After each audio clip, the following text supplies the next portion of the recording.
It was 20 years ago. Ever since, time has never been so magical. The time now is 11:40. The Time Check was brought to you by Chopin.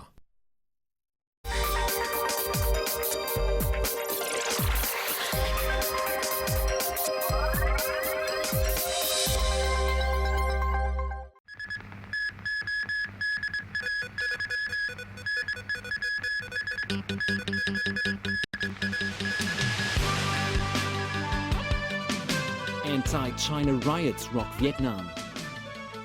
Locally, an eddying warning to teachers and students on Occupy Central, and moderate pan-democrats joining forces on political reform.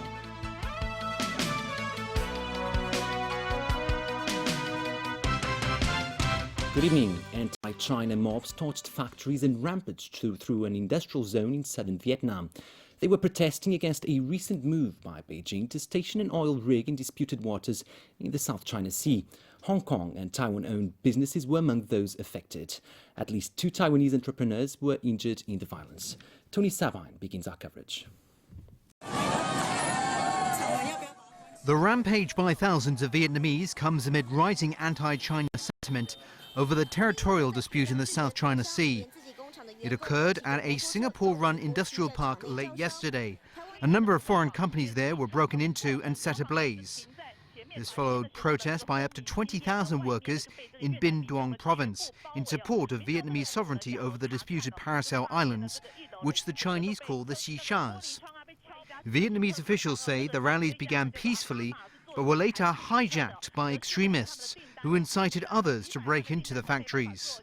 Hong Kong-listed footwear giant Yue Yuen says it has suspended production in the country as a precaution, while Taiwan's Formosa Plastics Group has reported damage to property.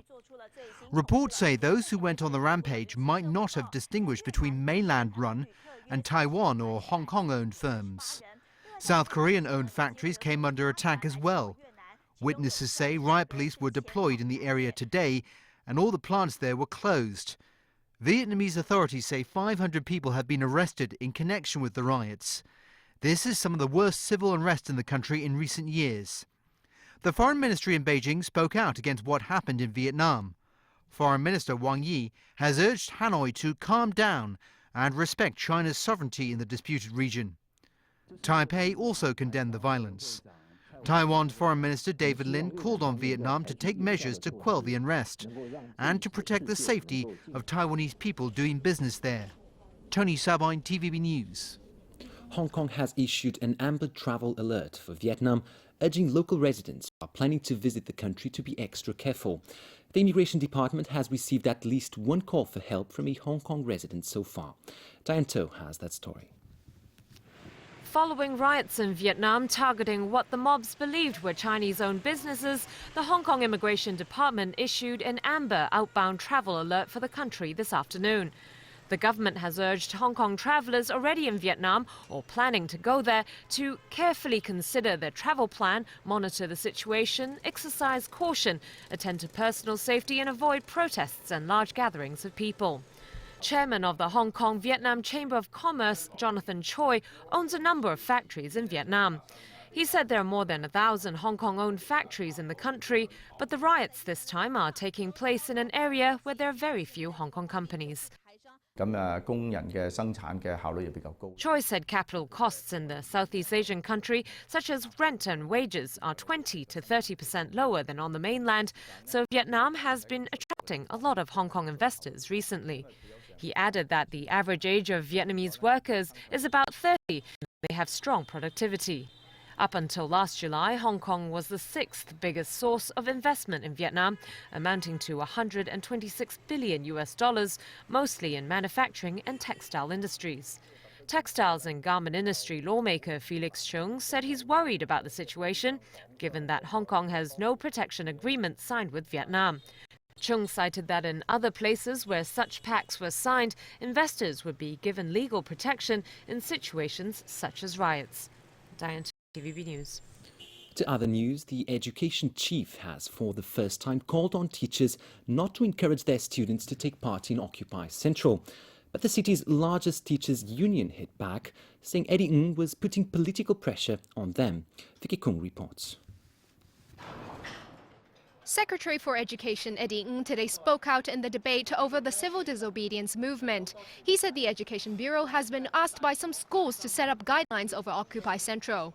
Ng stressed priority must be given to the safety and interests of students and that they should not be persuaded or encouraged to take part in the movement. He also said it's impossible for Occupy Central not to be illegal. Ng warned students that there would be serious repercussions if they are convicted of taking part in an illegal campaign. He delivered a similar warning to teachers, saying they'll need to comply with a professional code of conduct and will have to face the consequences if they are convicted of participating in something illegal. But Chung Yu-fei of the Professional Teachers Union hit back. He said Ng was putting political pressure on teachers. Chung also said he has not heard of any schools organizing students to take part in Occupy Central. And according to the group Silent Majority for Hong Kong, schools have a legal responsibility to discourage students under 18 from taking part in illegal protests such as Occupy Central. The school has a duty of care to discharge, regardless what the view of the student is. The group also accused some schools of encouraging students to join the movement, but wouldn't disclose the names of the schools. Are there any teachers who, for political reasons or for any other reasons, want to encourage students to take part in Occupy Central? And without regard to their safety, this is what we are here to prevent. The group also plans to hold at least 2 talks in June to advise parents on what legal actions they may take if their children really get hurt after joining civil disobedience acts encouraged by their teachers. But that, of course, will depend on whether the Occupy Central movement will turn violent. Vicky Kung, TVB News. After the Democratic Party postponed its meeting with officials of the central government's liaison office on political reform, the Civic Party too has turned down a similar invitation. Meantime, moderate pan-Democrats are trying to close ranks amid a growing divide between them and the radicals. As expected, the invitation to a meeting with the director of the liaison office of the Central People's Government arrived, but not on the Civic Party's terms. Lawmakers Kwok Ka-ki and Dennis Kwok were invited to one-on-one talks with Zhang Xiaoming, but the party wanted a different arrangement. We, of course, made clear in our response to the invitation to the 2 Kwoks that we would want the 6 of us to be invited together, and we had better not meet in the premises of the liaison office. The Civic Party leader said the door is not closed to a future meeting on different terms. The announcement comes days after the Democratic Party postponed similar talks with the liaison office director against the background of a growing rift within the pan-democratic group. Positions became increasingly polarized after participants of the Occupy Central movement voted on a number of political reform proposals last week. The top 3 will be put to a civil referendum next month. Meanwhile, in an effort to close ranks within their camp, moderate pan-Democrats, among them Ronnie Tong and Frederick Fung, met with the Hong Kong 2020 group. Former Chief Secretary for Administration Anson Chan is the convener of the group. The purpose is really to see how we move forward in the light of the May the 6th election results. I want to stress that although each of us have raised different proposals on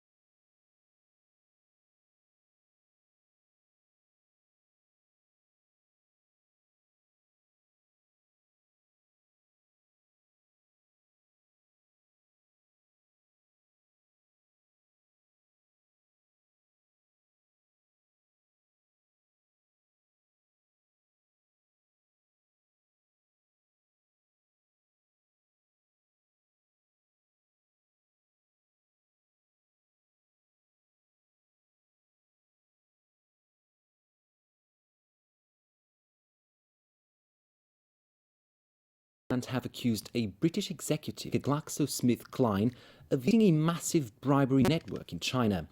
The British-based GSK has allegedly made billions of yuan from bribing doctors, hospitals and Chinese government officials. The case has now been handed over to prosecutors for formal indictment. It is the first time that a foreign employee of GSK in China has been accused in the probe since the scandal broke last July. 2 Chinese executives have also been implicated. An official of the Ministry of Public Security said beginning in early 2009, Mark Riley allegedly ordered his sales team to pay doctors and hospital officials to use GSK's products. Chinese state media have publicized the investigations. Riley is said to be in China now, but no further information has been released about his current status. Officials gave no details on the amount of bribes paid, but they had previously accused GSK of funneling up to 3 billion yuan to travel agencies to facilitate the payment of bribes. The death toll from a coal mine explosion in Turkey has risen to 238. More than 100 others are still believed to be trapped inside. Frantic rescue operations continue after an explosion believed to be caused by an electrical fault rocked the mine. Workers pulled out alive said there was a fire burning underground. Turkey's energy ministry said almost 800 workers were believed to be in the mine. Because the explosion took place during a shift change, there is uncertainty about the number of people still trapped inside. Some 80 miners were pulled out wounded. Talks aimed at giving more powers to the regions in Ukraine got underway today in Kiev. The high-level discussions on an elusive peace deal comes after the heaviest loss of life for government forces since a massive offensive was launched against pro-Russian rebels. James Aiken reports. The insurgent ambush targeted an armored convoy of Ukrainian troops near the town of Kramatorsk, one of several hotspots in the Donetsk region.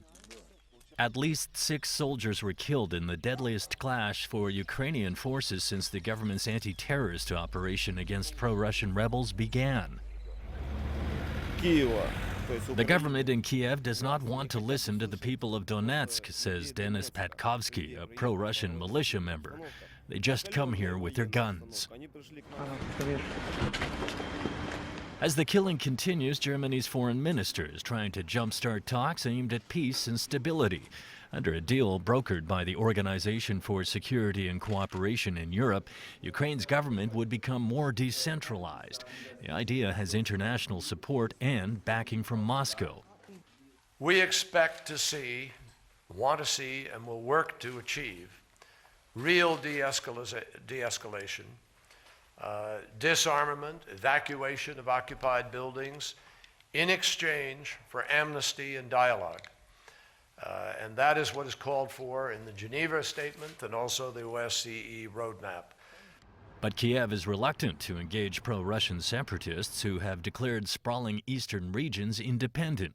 Ukraine's leadership has said it has its own plan for ending the crisis, but so far, no details have been released. Meanwhile, the United States has released new satellite pictures, which it says show Russian forces are still near the Ukrainian border.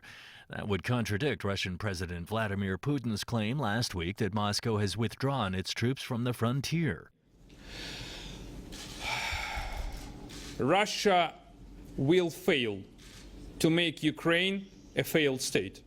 In Brussels, a bit of relief for Ukraine's beleaguered government as officials signed a €1 billion aid package. The assistance will be used to help pay Ukraine's gas bills. The aid package was contingent on the Ukrainian government committing itself to fiscal and economic reforms. James Aiken, TVB News.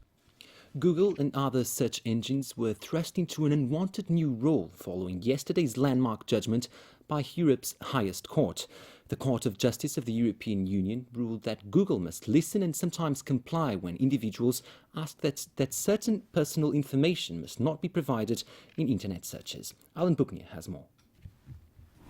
The ruling highlights the struggle between freedom of speech advocates and supporters of online privacy rights and the right to be forgotten. It stems from a case in which a man from Spain objected to searches that threw up links to a 1998 newspaper article about the repossession of his home. Jules Polanetsky heads an organization in the U.S. that deals with freedom of information and privacy issues. But it's really actually very threatening to much of the internet. So if someone can tell search engines, sorry, that information tells us about some individual, that individual doesn't want to be found, you need to take it down, the effects really could be dramatic. It breaks the internet. The ruling applies only to European Union countries and all search engines in Europe, including Google, Yahoo, and Bing. The companies have long maintained that people with these complaints should take them up with the website posting the unwanted material. Now the internet search providers are compelled to deal with what information they will display in searches. Polanetsky says it could create headaches for the search engines by forcing them into making judgment calls about fairness of information. He also notes the court provided little guidance on how to make those judgments and how effectively they can be implemented. Information used to decay, and you could outlive or avoid being accountable for things that appeared and that were public about you. And today, those are all there. And there's certainly a downside. The upside is we have access to all of the world's information at our fingertips.